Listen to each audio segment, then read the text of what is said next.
Bizə gələn bir pasiyent var idi. 19-cu həftədə amnion mayeesi nümunəsi bizə gəlmişdi. Histogenetik şöbədə əkimə alındıqdan sonra çox maraqlı bir karyotip görüntüsü ilə qarşılaşdıq ki, bu pasiyentdə tetraploid bir karyotip görüntüsü var idi.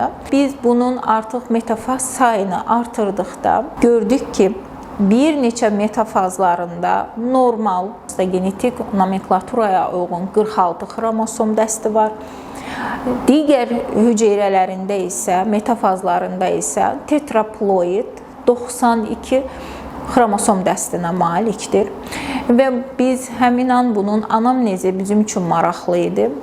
Təbii ki, anamnezində çox ciddi problemlər var idi.